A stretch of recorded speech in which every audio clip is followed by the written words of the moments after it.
Salatullah salamullah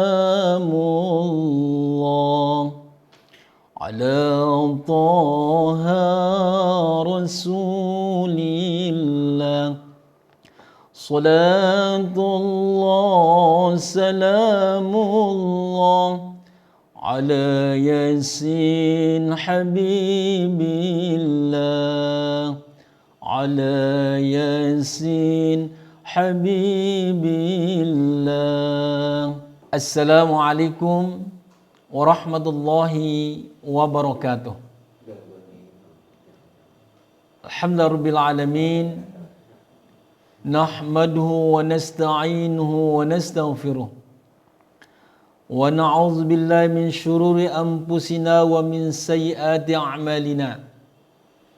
May yahdihillahu fala mudilla lahu wa may yudlil fala hadiya lahu. Asyhadu an la ilaha illallah wa asyhadu anna Muhammadan 'abduhu wa rasuluh la nabiyya ba'dah. Alhamdulillah, puji syukur kita panjatkan kepada Allah Subhanahu wa taala yang telah memberikan kita berataan, kesehatan, kesempatan dan nikmat yang tiada terhingga, nikmat iman dan Islam. Sehingga di hari ini, hari nang cerah, hari nang nyaman, di hari ke-26 Ramadan, kita berataan bisa melaksanakan ibadah puasa. Mudah-mudahan semua rangkaian ibadah kita dari awal sampai hari ini diterima oleh Allah Subhanahu wa taala.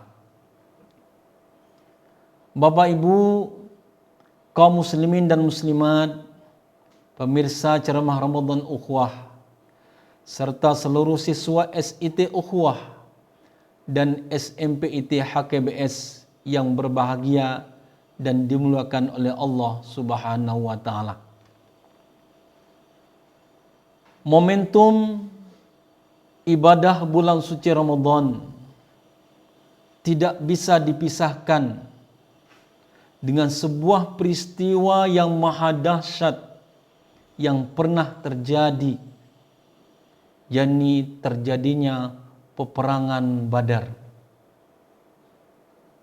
Pada hari ini, insya Allah, ulun akan mengupas sedikit sejarah singkat perang Badar. Dan mudah-mudahan nanti kita berataan, Bapak Ibu, anak-anak kami bisa mendapatkan ibrah atau pelajaran dari peristiwa peperangan Badar tersebut. Bapak Ibu yang dirahmati Allah Subhanahu wa taala, perang Badar terjadi pada tanggal 13 Maret 624 Masehi atau hari ke-17 Ramadan tahun 2 Hijriah. Jadi perang Badar ini berlangsung pada tanggal 17 Ramadan. Perang Badar ini juga terjadi awal-awal umat Islam diwajibkan berpuasa. Perang Badar sebujurnya perang, boleh dikatakan ya bukan perang sebenarnya, penyergapan pada kapilah pimpinan Abu Sufyan. Kapilah Abu Sufyan, kapilah Quraisy yang berpulang dari ekspedisi dagang dari Suriah. Penyergapan tersebut penting. Kenapa Bapak Ibu? Karena simbol politis dari pengaruh Islam di tanah Arab. Konon pada saat Abu Sufyan mendengar berita bahwa kapilahnya akan diserbu, akan disergap oleh kaum muslimin Ansar atau Madinah. Spontan seorang Abu Sufyan yang dalam sejarah orangnya dikenal lumayan pinter, ya, lumayan cerdas, langsung mengambil atau berbelok arah. Jadi bertolak menjauhi jalur pantai Laut Merah, dan mengirim salah seorang utusan, mengirim orang ke Mekah untuk minta bantuan. Dalam sejarah yang dikirim itu ada namanya Damdam. Damdam ini jagonya penyebar isu. Sekali menyebarkan isu, bisa jadi sebuah kapilah langsung panas dingin mendengarkan isu dan percaya itu jagonya Damdam ini. Itu yang dikirim oleh Abu Sufyan. Kaum Quraisy Mekah setelah mendengarkan Damdam ini berkisah cukup panjang, malah dalam sejarahnya Damdam ini melukai untanya dan merobek-robek bajunya, disobek-sobek bajunya, sobek, darahnya dilumuri ke muka, langsung berkisah. Ini yang melakukan adalah orang Muslim Madinah, ingin menyerang kita. Harta-harta dagangan kita yang dibawa Abu Sufyan, harta pian berataan itu mau diambil. Jadi orang kafir Quraisy pada saat itu sangat marah, ya. Sangat marah.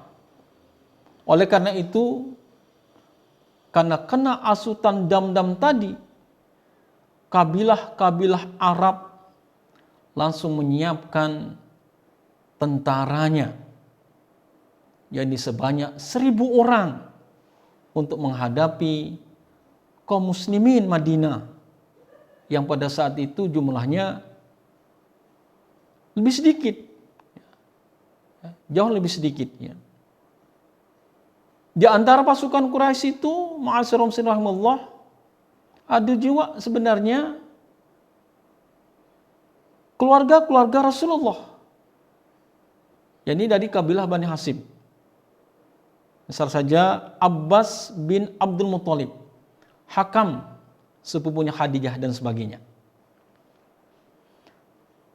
Akhirnya Bapak Ibu, pertempuran Badar, dalam perang Badar sebenarnya di Quran di luar perkiraan umat Islam.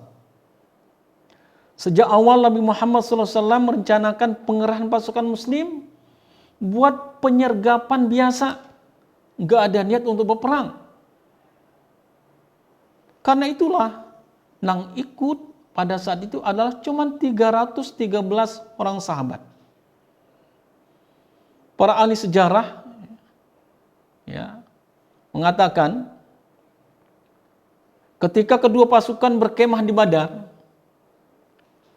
tampak sekali perbedaan kekuatan, tidak seimbang, ya, tidak seimbang antara kaum Quraisy dan kaum muslim.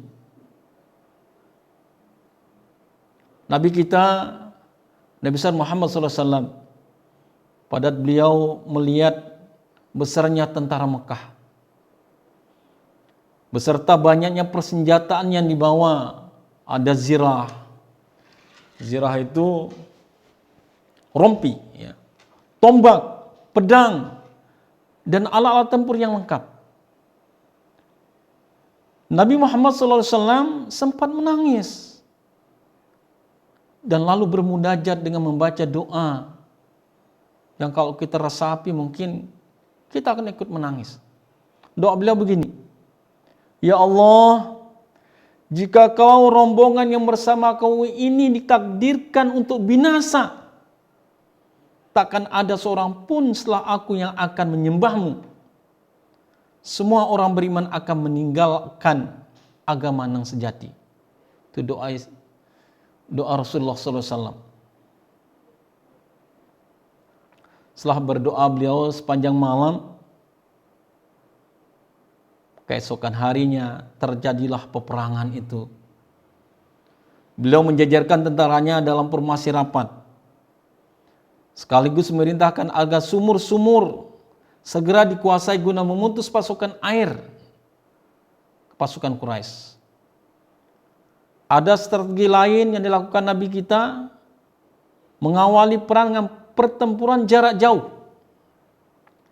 Ketika pasukan Quraisy bertolak untuk menyerang, pasukan Islam tidak segera menyambutnya dengan duel fisik, melainkan lebih dahulu menembakkan anak-anak panah ya, dari kejauhan. Setelah itu baru mereka menghunus pedang dan bertempur satu lawan satu. Tentunya dengan strategi yang rapi yang telah diatur oleh Rasulullah SAW.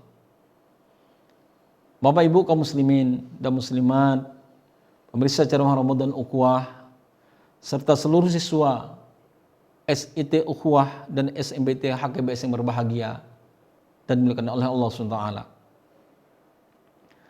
Setelah tengah hari, 50 pemimpin suku Quraisy tewas. Termasuk musuh dedengkot Rasulullah, yakni Abu Jahal. Sementara sisanya banyak yang kabur, ya, bukahan yang lain. Ya. Di sisi lain, ala kulli hal, dari kubu kaum muslimin yang syahid 14 orang. Di akhir perang Badar, selain berhasil memukul mundur 1000 tentara dari Quraisy, pasukan muslim pun mengambil rampasan perang, ghanimah ya, 600 persenjataan lengkap, 700 onta, 300 kuda, serta perniagaan kabilah Abu Sufyan. Perlu kita ketahui bersama bahwasanya perniagaan yang dibawa Abu Sufyan itu sebenarnya perniagaan umat Islam yang ditinggalkan oleh sahabat-sahabat Rasulullah ketika hijrah dulu. Pertemuan Badar itu diriwayatkan tidak berlangsung lama. Diperkirakan hanya butuh waktu sekitar 2 jam bagi muslim untuk memporak-porandakan pertahanan bala tentara Quraisy dan memanfaatkan kekacauan tersebut untuk memenangkan peperangan. Masyaallah muslimin rahimakumullah, dalam catatan sejarah juga, setelah Rasulullah berdoa malam hari itu terjadi hujan rintik-rintik yang membuat mata-mata sahabat Rasul ngantuk dan tertidur pulas. Dan ini menguntungkan umat Islam saat itu. Sementara di pihak lain, di tempat Quraisy, hujan lebat yang membuat tempatnya becek dan keesokan harinya perang. Dengan izin Allah, dengan Rasulullah berdoa di awal ayat yang saya bacakan, yang membacakan tadi, Allah mengirimkan ribuan malaikat. Istastaghisu rabbakum fastajaba lakum anni mumiddukum bi alfin minal malaikati murdifin. Mustahil 1000 tentara dikalahkan 313 tentara tanpa pertolongan Allah Subhanahu wa taala. Bapak Ibu yang dirahmati Allah Subhanahu wa taala, Nabi Muhammad SAW mengucapkan hadis yang sangat penting, yaitu kita baru kembali dari jihad kecil, yakni peperangan Badar, dan menuju jihad besar. Para sahabat keheran, perang Badar yang sangat menentukan nasib umat Islam hanya dianggap oleh Rasulullah sebagai jihad kecil. Menanggapi hal itu, sahabat pun ya terheran-heran. apakah jihad yang lebih besar itu ya Rasulullah? Beliau menjawab, jihad melawan hawa nafsu.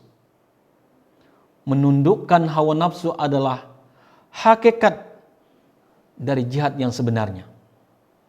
Oleh karena itu, di antara hikmah atau ibrah yang kita ambil dari peperangan Badar adalah, khususnya di bulan Ramadan, yang pertama, ketegaran berjihad hawa nafsu sendiri.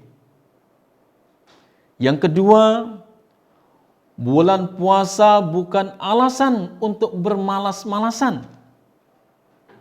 Sebagaimana dijelaskan di atas, perang Badar terjadi pada bulan Ramadan. Artinya, sahabat sedang berpuasa, tapi tetap melaksanakan jihad fisabilillah.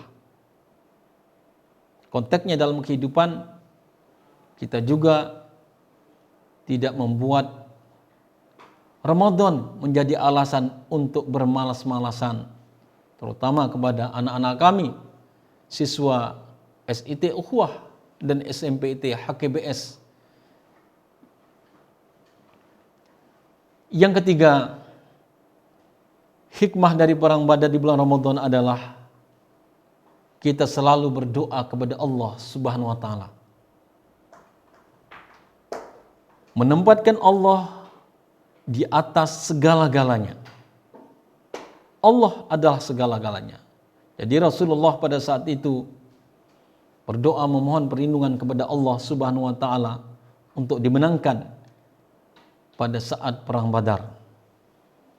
Dengan kesungguhan dan keikhlasan Rasulullah memohon bantuan, alhamdulillah Muslim ditakdirkan untuk menang melawan kaum musyrikin pada saat itu. Wallahu a'lam bissawab. Bapak Ibu yang dirahmati Allah SWT, itulah sejarah singkat peperangan Badar yang langsung dipimpin oleh Rasulullah Sallallahu Alaihi Wasallam. Jika Bapak Ibu, anak-anak kami mau lebih lengkap, mari sama-sama kita biasakan pembiasaan literasi khususnya untuk sirah nabawiyah. Sebelum ulun tutup, ulun akan bacakan sebuah pantun. Habis jus mangga tambah pukat, hati senang bisa kumpul bersama. Waktu berbuka sudah mendekat, selamat berbuka untuk semua. Satu lagi, bumbu masakan buah kemiri, penyebab masakan enak terasa. Waktu senja sudah menghampiri parak, persiapkan diri untuk berbuka. Demikian ya yang ulun bisa sampaikan. Atas kehilafannya ulun mohon maaf. Kebenaran hanya milik Allah Subhanahu wa taala. Akhirul kalam, wallahul muwaffiq wal hadi ila sabil rasyad. Wassalamualaikum warahmatullahi wabarakatuh.